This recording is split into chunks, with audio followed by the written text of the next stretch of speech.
Les chiffres continuent de gonfler. 180 cas confirmés, de nouveaux décès et de nouvelles guérisons. Le Covid-19 a encore gagné du terrain. On parle aujourd'hui de 2 nouveaux foyers au Burkina Faso. Et puis la fêtière des associations de l'économie informelle invite l'ensemble des commerçants à respecter la décision de fermeture des marchés de la capitale et appelle le gouvernement à accompagner la mesure de subvention. Voilà pour les titres. Bonsoir à tous et bienvenue dans ce journal. La coordination de réponse au Covid-19 a fait un nouveau point ce 27 mars. 180 cas confirmés, 2 nouveaux décès et 2 nouvelles guérisons. Le Covid-19 a encore gagné du terrain. On parle de 2 nouveaux foyers au Burkina Faso, ce qui porte à 10 le nombre de villes touchées. Le professeur Martial Ouedraogo est au micro d'Élisée Bationo. Au Burkina Faso, au 26 mars 2020, nous avons enregistré 180 cas. Donc, vous avez 147, donc un cumul de 180 cas, j'ai dit, 147 à Ouagadougou, donc le cumul, 13 à Bobo-Dioulasso, 6 à Boromo, 3 à Dédougou, 2 à Oundé, 1 à Banfora, 1 à Manga, 2 à Zogo, 3 dans le Sindou et 2 à Kongoussé. Donc, comme vous le remarquerez, il y a donc 2 nouveaux foyers. Et je reviendrai là-dessus. Il s'agit du foyer de Sindou et de Kongoussé. Donc, vous avez 57 femmes et 133 hommes. Les décès, on a 2 nouveaux décès qui portent à 9 le nombre de décès. Il s'agit d'un homme de 80 ans, hypertendu connu, entré donc dans un tableau de détresse respiratoire qui malheureusement est décédé. Également un homme de 68 ans, hypertendu connu, avec des antécédents d'accident vasculaire cérébral, et malheureusement entré également dans un tableau de détresse respiratoire et n'a pas survécu.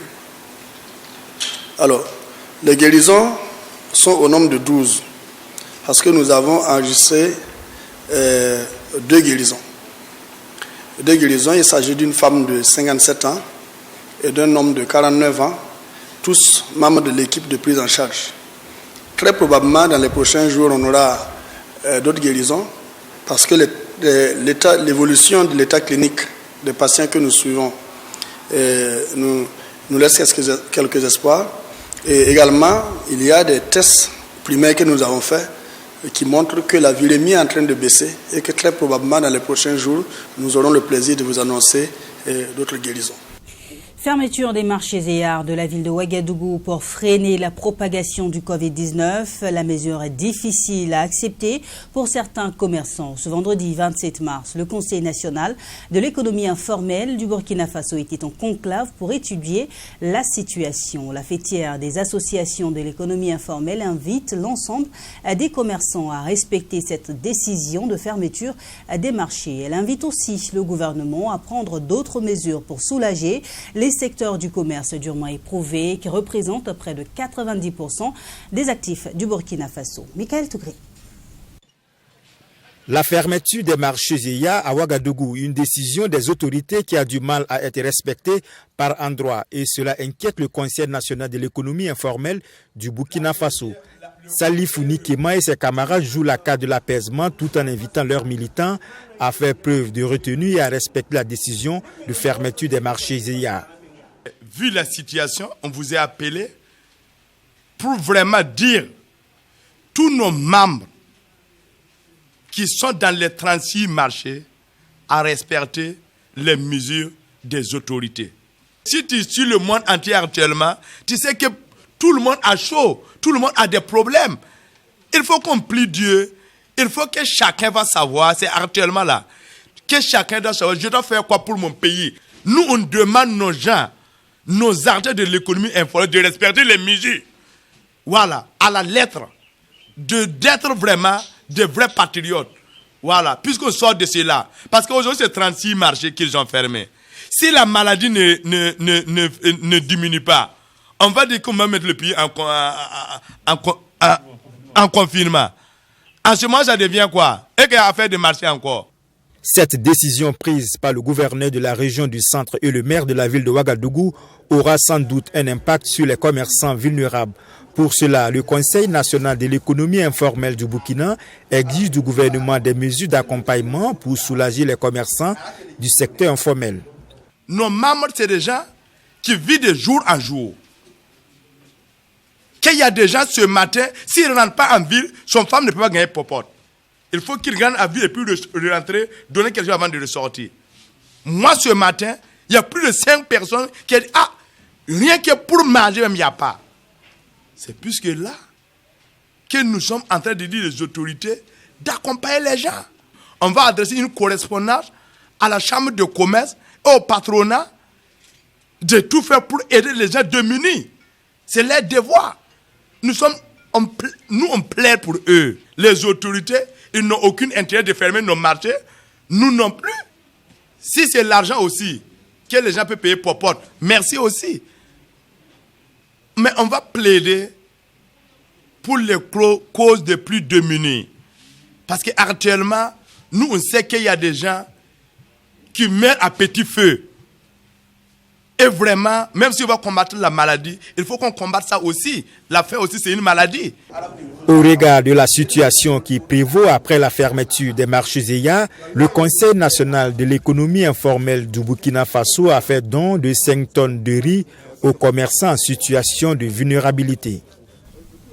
Les mesures de restriction touchent aussi le secteur des transports en commun, notamment les taxis, les tricycles et autres moyens de transport onéreux. Une mesure appréciée par le président de la Fédération nationale des syndicats des taximens et des acteurs du transport urbain du Burkina. Mais en attendant la reprise des activités, ce sont près de 20 000 taxis qui sont en arrêt à Ouagadougou et à Bobo-Dioulasso. Écoutons Emmanuel Nakoulma, il est au micro de Michael Tougré. C'est parce qu'on a la santé aujourd'hui qu'on conduit ce taxi. Si tu lèves le matin, on dit que ta femme et ton enfant étaient contaminés par le coronavirus, tu n'aurais même pas le courage de vouloir sortir. Donc, nous allons l'appliquer et profiter même dire aux taxis motos qui profitent à ce nos jours-là d'arrêter aussi de prendre les gens. Vous savez que c'est le fait de se communiquer là qui envoie vraiment la contamination en tout cas de ce coronavirus-là. Donc, nous allons arrêter et nous allons suivre l'évolution de ce mal. S'il plaît à Dieu, ça peut ne même pas durer et on va le prendre. Mais je profite de votre micro, lancer un appel au gouvernement d'accompagner ces acteurs-là. Vous savez que les taximans là, c'est des gens qui vivent au jour et le lendemain. S'ils ne sortent pas, ils ne mangent pas. Et actuellement, on dit de garer, il y a au moins 20 000 taxis dans les 2 grandes villes, Ouagadougou et puis Bobo-Dioulasso. Alors que dans les 20 000 taxis là, chaque taximan a au moins au minimum 5 personnes à 10 personnes pour nourrir. Imaginez si le chef de famille ne sort pas, tous ces gens-là n'ont rien à manger. Donc nous demandons en tout cas au gouvernement que nous allons vraiment accepter, poursuivre et eux aussi ils n'ont qu'à voir quel accompagnement ils ont pour pouvoir quand même aider vraiment ces taximans-là. Vous savez que nous avons des papiers administratifs. Il y a les patentes, il y a les visites techniques, il y a les assurances qui sont en train de se périmer. Quand on dit de garer là, tous ces papiers-là sont en train de se périmer. Parce que si on ne sort pas, il n'y a rien. Et si tu ne sors pas et tu ne manges pas aussi, il y a un autre mal même qui serait plus mal même que le coronavirus. Donc nous demandons au gouvernement de voir s'il peut avoir des vivres, au moins un sac de riz ou un sac de maïs pour chaque taximan, et plus au moins 50 000 francs par mois pour assurer les nations en attendant que nous voyons l'évolution de ce mal-là. Les marchés EYA de la ville de Ouagadougou sont donc fermés depuis le 26 mars dernier. Cette fermeture a enregistré la création de marchés spontanés. Une équipe de True TV est allée faire un constat aux alentours du marché de Dassasko. Le reportage est d'Abdoul Rahim Nyenye. Quelques heures après la fermeture des marchés hier de la ville de Ouagadougou, des commerçants du marché de Dassasko ont trouvé une parade pour contourner la décision communale. En effet, dans la matinée de ce 27 mars, un marché spontané a vu le jour à quelques encablures du marché de Dassasko. Bouchers et vendeurs de légumes ont installé leurs étals tout au long de leur ancien site.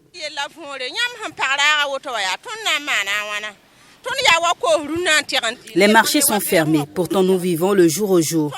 Si nous faisons une semaine sans venir au marché, ce serait vraiment difficile. C'est pourquoi nous sommes là. Ce marché ne durera que le temps d'une matinée. Les commerçants de ce nouveau yard ont été contraints par les forces de l'ordre à quitter le lieu. Tout notre marché est fermé. Et même, il n'y a même pas aussi de transport encore. Et en plus aussi de la désolation, nous qui sommes dans les abords de rue comme ça, on nous chasse encore. Comment ferais-je? Et puis aussi, le problème qui se pose, si on ne sort pas, on n'a pas aussi à se débrouiller. Comment on va faire? On n'a pas aussi quelque chose à aller prendre en banque. C'est trop triste. Ils sont venus nous dire qu'on n'a qu'à ramasser. C'est pour cela qu'on est en train d'arranger les affaires. Bon, on ne pense pas qu'on va revenir encore, parce qu'on dit de partir à la maison. Donc, et dit que le retour c'est nous tous aussi qui vont nous chicoter. Donc, on est obligé de partir à la maison. Une intervention policière qui n'est pas du goût des commerçants. Ils souhaitent qu'on leur permette de s'installer sur le trottoir afin de gagner leur pitance quotidienne.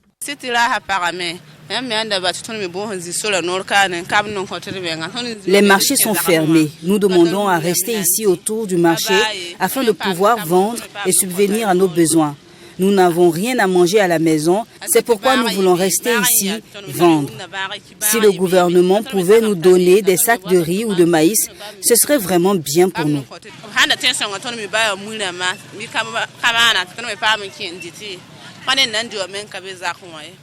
Tous les commerçants que nous avons interrogés se disent conscients du danger que représente ce lieu public en matière de propagation du Covid-19.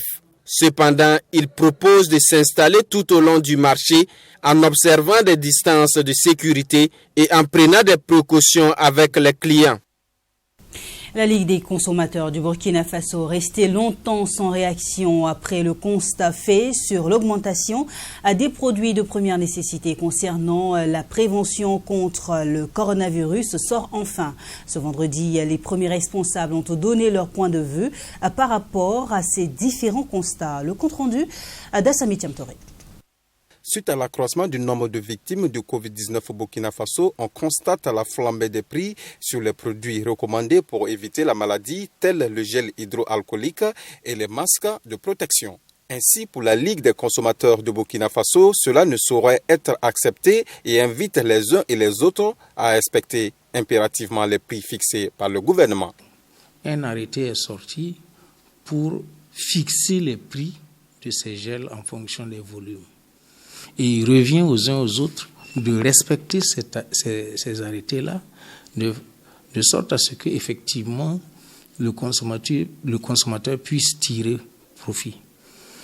Ce qui veut dire quelque part que tous ceux-là qui ne se conforment pas à la réglementation de l'État doivent être passibles de poursuites judiciaires. Nous ne voulons pas en arriver là. Mais pour ce qui concerne nous consommateurs, nous prendrons les dispositions de façon à ce que tous ceux-là qui aujourd'hui profitent sur notre dos, à l'encontre justement de ces textes-là, nous allons identifier ces boutiques, nous allons identifier ces magasins, que ce soit à Ouagadougou, à Bobo, sur toute l'étendue du territoire, parce que nous avons des représentants dans les 45 provinces du pays.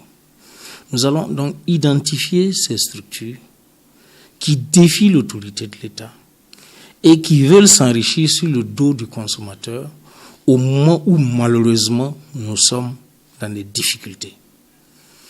Si nous les identifions, après, s'il plaît à Dieu et que le coronavirus ne nous emporte pas tous, après donc, nous allons sortir la liste de ces magasins et appeler les consommateurs à boycotter les produits de ces structures-là. En plus de cela, au niveau des pharmacies, on remarque également une file d'attente au niveau de la porte d'entrée suite à une nouvelle méthode que certaines pharmacies ont adoptée qui consiste à fermer l'accès principal, obligeant les clients à utiliser une petite fenêtre pour se faire servir. La Ligue des consommateurs s'insurge par rapport à cette pratique. Nous voulons demander simplement un peu de respect à l'endroit des consommateurs. Parce que la pharmacie, c'est pas une boutique. Ceux qui viennent à la pharmacie, c'est pas parce que c'est pas à cause du corona que l'on vient à la pharmacie. On visitait la pharmacie depuis. Si aujourd'hui il y a le corona, virus, que l'on prenne les dispositions de façon à ce que la transmission ne puisse pas s'opérer, mais qu'au-delà, on puisse assister le consommateur. Il y en a qui ont besoin quand même d'informations en lien avec les papiers ou les médicaments dont ils sont venus chercher.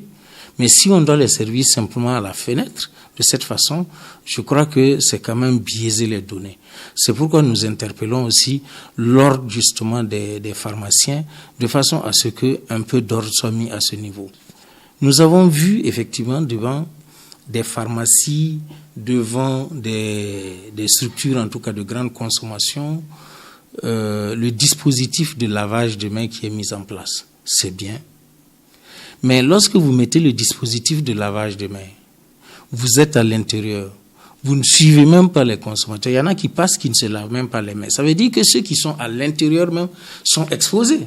En ce qui concerne les nouvelles mesures prises concernant la mise en quarantaine des villes touchées, la Ligue des consommateurs de Burkina félicite le gouvernement pour l'application et encourage les soignants qui veillent au bien-être de la population. Au moins 178 pays et territoires sont touchés par cette crise sanitaire mondiale dans le Zimbabwe. Des milliers d'infirmiers du pays ont entamé mercredi une grève pour protester contre le manque d'équipements pour lutter contre la pandémie de coronavirus dans leur pays. Au système de santé en délinquance, estime leur syndicat. C'est sans doute la dernière mesure qu'aurait souhaité le gouvernement du Zimbabwe. Au moment où le pays enregistre ses premiers cas de Covid-19, les médecins du secteur public ont décidé de ranger leur blouse. Leur principal syndicat a entamé jeudi une grève pour dénoncer le manque de matériel de protection et exiger des primes. Au moment où nous parlons, l'hôpital central de Harare est fermé à clé parce que tous les médecins ont décidé de rester en sécurité à la maison, car il n'y avait aucun plan pour savoir où ils allaient se procurer des masques, etc. Nous ne voulions pas que cette pandémie arrive chez nous, alors que nous sommes encore dans cet état de confusion. Donc ce que nous venons de faire, c'est un appel à la sécurité pour dire que pour l'instant, nous suspendons temporairement nos services. Et pour le syndicat, pas question de reprendre le travail tant que ces revendications ne sont pas satisfaites. Dès que ces dons ou ces équipements de protection individuelle seront disponibles dans cet hôpital et que notre sécurité en tant que travailleurs de la santé sera garantie, nous sommes prêts à servir la population zimbabwéenne et à combattre ce coronavirus. Les responsables du syndicat parlent du matériel de protection offert par le milliardaire chinois Jack Ma, qui, selon le journal d'État du Herald, paru jeudi, est arrivé au Zimbabwe. La grève des médecins intervient au lendemain de celle des infirmiers pour les mêmes raisons. Déjà sous la menace des milices chiites irakiennes proches de l'Iran, la coalition internationale de lutte contre l'organisation État islamique doit composer avec un nouvel ennemi, cette fois invisible. Face aux risques posés par la propagation de l'épidémie du Covid-19, les forces de la coalition ont cessé d'entraîner les troupes irakiennes et retiré des soldats du pays, a indiqué jeudi 19 mars un de leurs responsables. L'épidémie a fait en Irak 13 morts et près de 180 contaminations. Les États-Unis accélèrent le retrait de leurs forces de l'Irak après le départ la semaine dernière de tous les étrangers de la base d'Al-Qaïm à la frontière syrienne. Quelques 800 militaires et sous-traitants civils américains, mais aussi français, ont quitté jeudi Al-Qayara dans le nord. Une décision dictée par la crainte du nouveau coronavirus, mais aussi par le besoin de prêter main forte à la lutte contre la pandémie sur leur propre sol.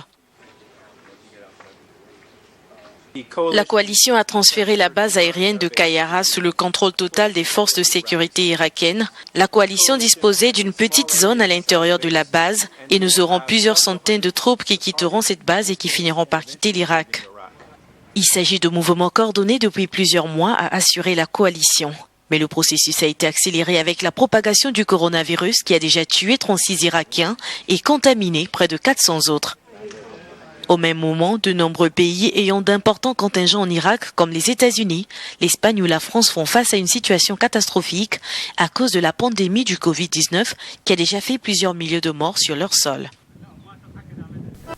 Et puis, ces mesures d'hygiène contre le Covid-19 avant de nous quitter, se laver fréquemment les mains avec une solution hydroalcoolique ou à l'eau et au savon, maintenir une distance d'au moins 1 mètre avec les autres personnes, en particulier si elles toussent, éternuent ou ont de la fièvre, éviter de se toucher les yeux, le nez et la bouche, se couvrir la bouche et le nez avec le pli du coude ou avec un mouchoir en cas de toux ou d'éternuement, jeter le mouchoir immédiatement après dans une poubelle fermée et se laver les mains avec une solution hydroalcoolique ou à l'eau et au savon. Tenez-vous informés et suivez les conseils de votre médecin.